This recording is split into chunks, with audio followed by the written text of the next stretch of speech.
हाँ दोस्तों, मैं सुनील शुक्ला।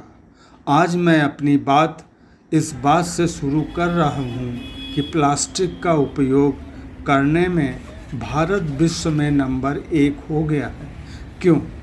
पान मसाले, नमकीन, मसाले, टॉफ़ी, केमिकल हो या फिर कोई खाद्य पदार्थ हो, इनको इस्तेमाल करने के बाद इन सब की प्लास्टिक पैकिंग फेंक दी जाती है।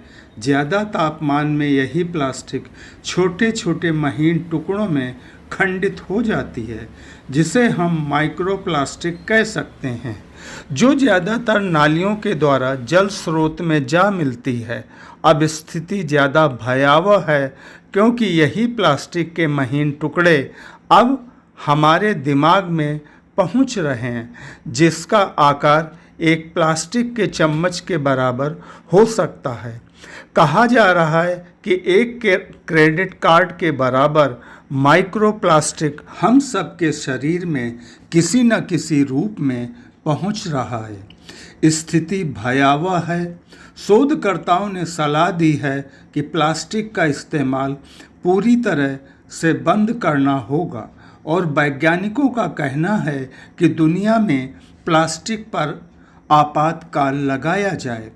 प्लास्टिक बर्तनों में गर्म खाना खाने से प्लास्टिक के तत्व शरीर में जा मिलते हैं और खून के साथ होते हुए हमारे और आपके शरीर से जा मिलते हैं, और कैंसर, दिल का दौरा, डिमेंशिया और अल्जीमर जैसी बीमारियों का खतरा बढ़ जाता है।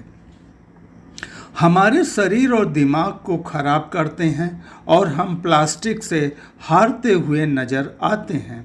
हमें सिंगल यूज़ प्लास्टिक और प्लास्टिक के बर्तनों को तुरंत अपनी ज़िंदगी से दूर करना होगा।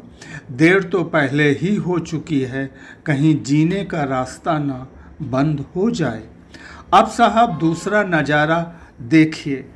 ये बात है 27 अगस्त 2024 की दिन, मंगलवार, समय 4 बजे।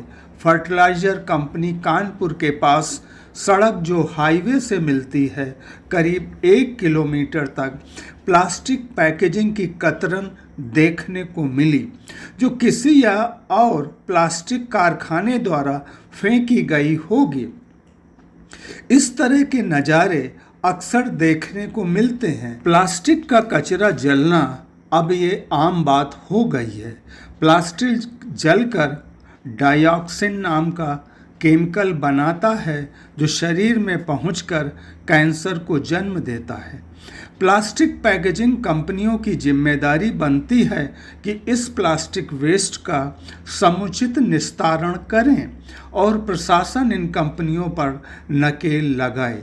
इस तरह की गैर जिम्मेदार कंपनियां भारी मुनाफा कमाती हैं और कानपुर के लोगों के साथ खिलवाड़ करती हैं। क्या ये जायज़ है?